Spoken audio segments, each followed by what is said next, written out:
Hi everybody, my name is Nitay Milner, and as a product manager at Epsagon, what I do is help DevOps and developers monitor and troubleshoot issues in their cloud-native environments. I bet you guys know how production issues can have a huge business impact and cost valuable engineering time. Well, what I do is help companies solve and even prevent those production-related accidents.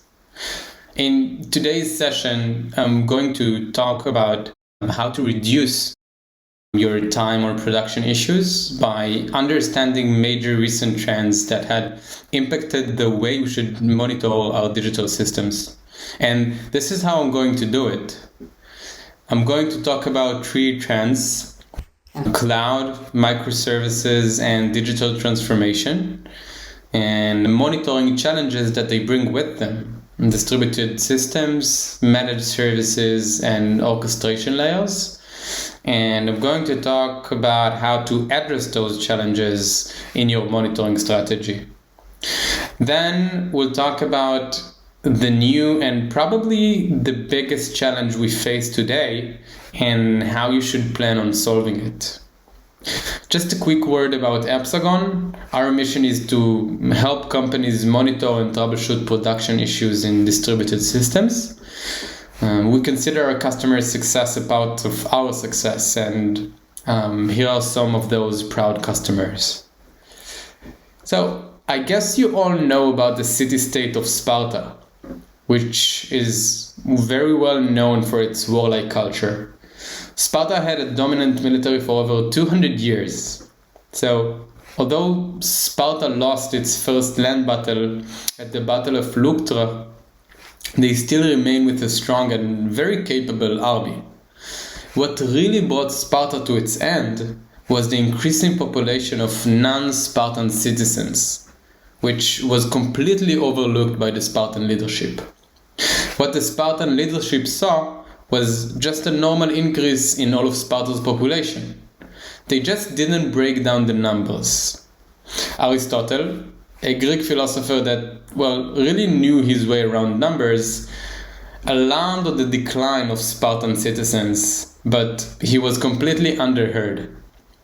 This is an ancient case of how monitoring the wrong way could be very destructive.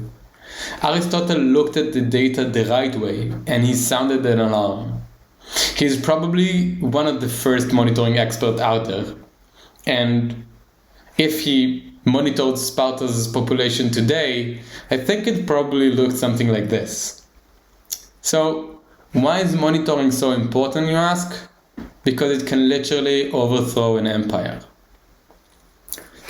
We might not work for an empire just yet, so let's understand how monitoring can impact our business. 74% of issues are found by the customer before the operation teams, which means that customers are having a poor user experience. And we know that in current times, poor user experience can easily result into churn. Downtime cost on average is almost $8,000 per minute.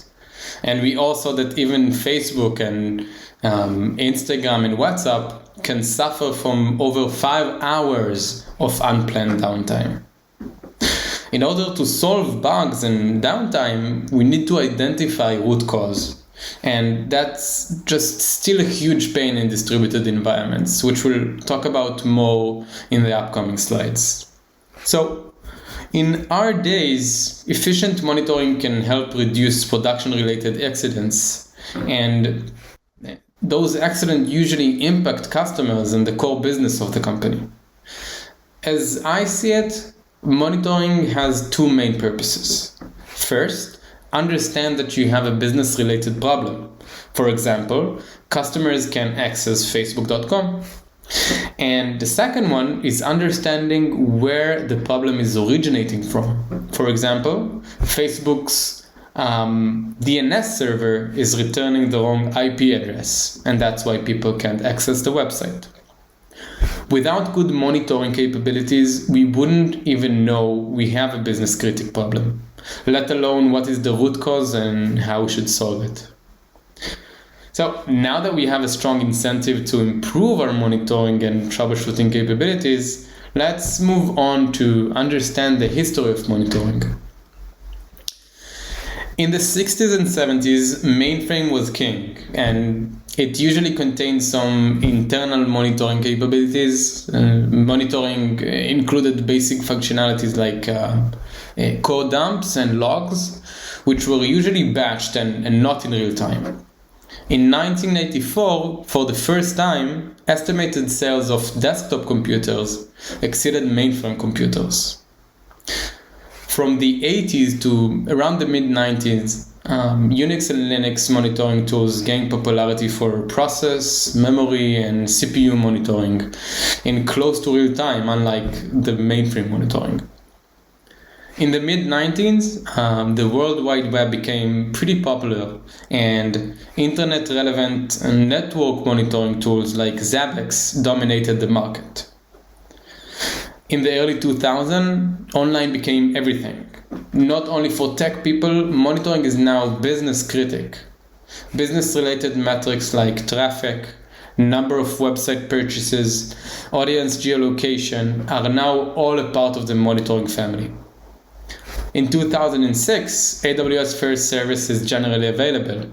This has changed the roles of the games completely.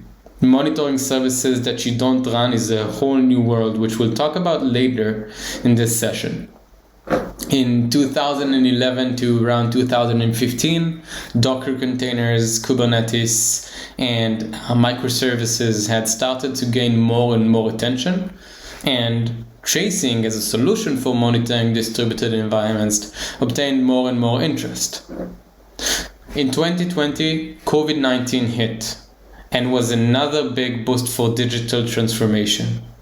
Every service provider, whether they like it or not, now need to have an online interface and provide services for its customers via the internet.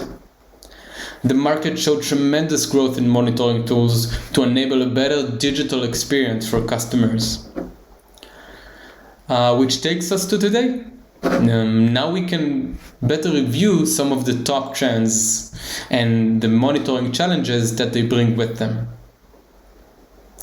So, the rise of microservices architecture and moving to the cloud has a huge impact on how we build, deliver, monitor, and troubleshoot our modern environments.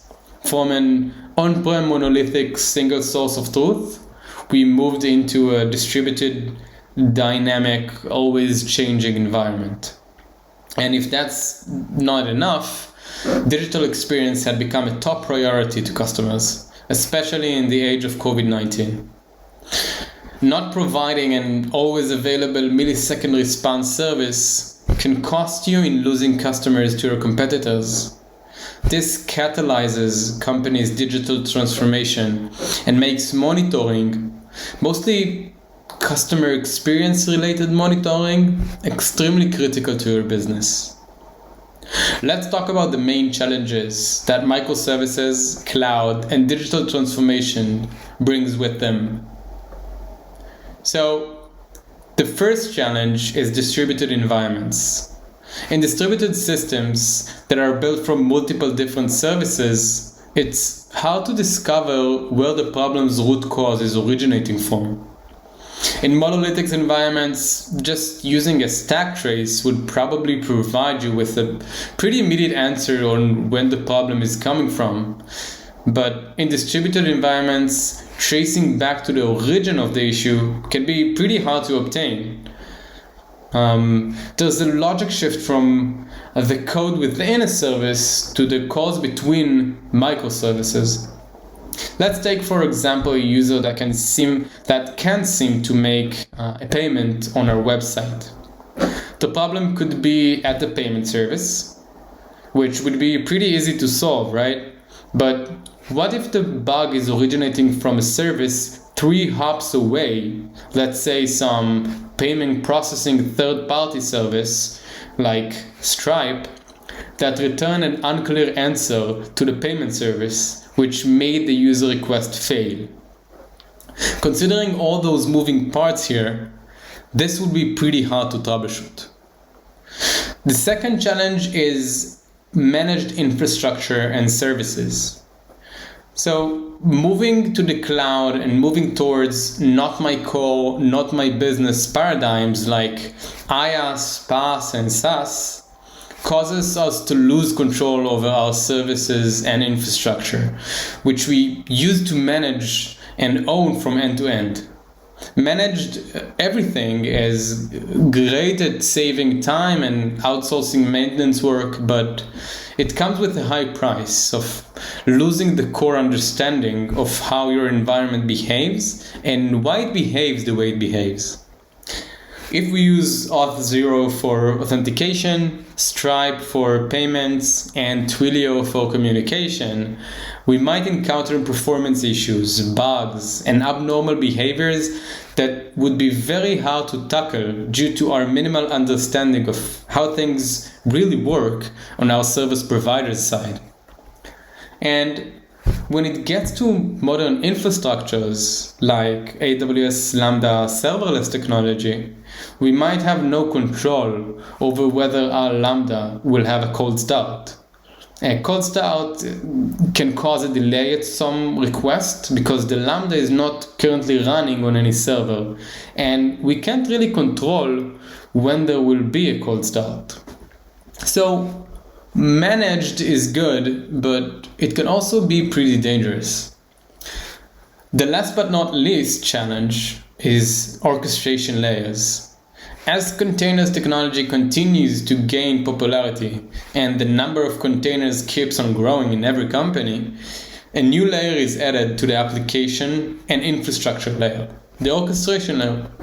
Containers orchestration manages containers, and the most common one is Kubernetes, which I bet we all know.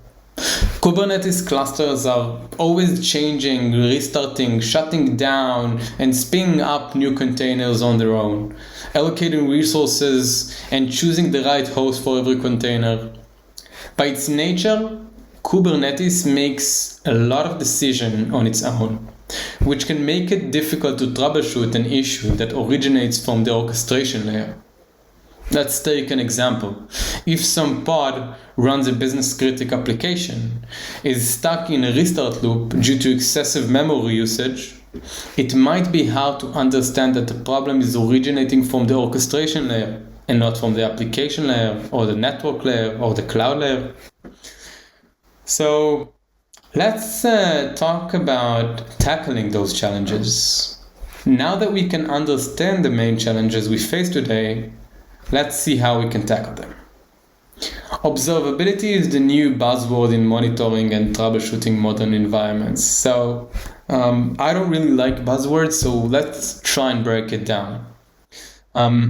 Traditional metric-based monitoring allows us to understand the state of the system and if there's something wrong with the system. That's what we all know, like a CPU chart. Observability, on the other hand, lets you troubleshoot and find root cause ad hoc without strictly structured, predefined properties like we're used to in traditional monitoring. Let's walk through an example to make things more concrete. Say we got an alert indicating there is an increase in 500s in our customer-facing HTTP server. We now need to understand what downstream server or what downstream service causes those 500s and what exactly is the problem inside that service. So we need to use metrics, logs, and traces, the three pillars of observability, in order to detect, troubleshoot, and understand what is the problem in modern environments. Metrics allow us to understand what happened, and it alerts us in case of production incident that impacts user. In our example, we got an alert on an increase in 500s, as we can see. Traces help us understand where the problem cascades from and what is the service that caused that issue. In our example, as we can see in the image, the problem is coming from some service that is called discount service. Logs will help us figure out why it happened in that service in a more detailed and well-defined way. As we can see, the discount service got an invalid coupon ID, and that's the root cause of the issue. So, looking back real quick, the metrics are the what, the traces are the where, and the logs are the why. Gaining observability using logs, metrics, and traces will help us cope with the challenges that we just talked about. But a new significant challenge arises from the fact that we need different tools to gain observability into different environments and into different technology stacks. Currently, we have multiple domain-specific tooling. We have cloud vendor monitoring. We have IT monitoring. We have application performance tools. We have log aggregation and visualizations. We have traces instrumentation libraries and backends. We have metrics collection libraries and time series databases. And we have language-specific tools for application or code monitoring. And trust me, the list goes on. We might need a log visualization interface like Kibana, a tracing backend like Jaeger, a metric DB abstraction and abstraction like Prometheus and Grafana. And that's without starting to talk about network and infrastructure tools, cloud vendor specific tools, and language specific tools. Those domain specific tools would be too many tools. So many that it would be impossible to solve an issue cascading from one team to another. This tool for every domain attitude wouldn't allow us to gain complete visibility into a system, and it will make it impossible to track end-to-end user experience, which we know how critical it is for a business. So, to tackle this new generation challenge, full-stack observability was conceived. Full-stack observability aims to solve the challenge of multiple domain-centric monitoring tools. We can already feel the multi-domain monitoring pain being addressed at open source projects like OpenTelemetry that try to standardize telemetry data.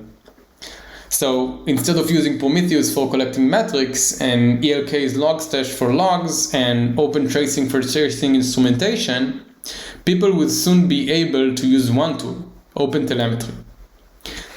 But that's only the beginning. The full-stack offering will include application, infrastructure, network, cloud, and third-party service monitoring. Once we'll have that unified view of our system, we'll easily understand trends, tackle production issues, solve performance bottlenecks, and even identify potential security threats. FSO won't necessarily replace on monitoring tools. It would work with open source standards like OpenTelemetry and Prometheus, and it would correlate all the different sources of the data into a single system. The key word here is correlation. FSO will help communicate with other people from other teams, working toward the same goal of solving an issue and improving performance and user experience. Full-stack observability has a common perception with DevOps, removing boundaries between the organization teams. So instead of having multiple monitoring tools for different domains, FSO will offer one tool that will enable shared context across all teams. This will allow companies to deliver the best digital experience they can, optimize their performance, swiftly solving production issues, and eventually amplify their digital business revenue in a digital distributed system. So, FSO can help companies solve problems that span across its multiple teams. That's our vision at Epsagon and at Cisco. And if you're interested to share your thoughts or hear more or just want to say hi, I'm more than available at nitay@epsagon.com. To conclude, We talked about how monitoring was critical even in Spartan times. We revisit the history of modern time monitoring. We talked about three main trends: cloud, microservices, and digital transformation. We talked about the monitoring challenges those trends brought with them: distributed environments, managed everything, and orchestration layers. And while talking on how we can encounter those challenges, we caused another big challenge: the multiplicity of monitoring tools. Then we talked about the vision of full stack observability that will help us solve this multiple tooling problem. Thank you guys so much for listening. Please feel free to reach out. Bye bye.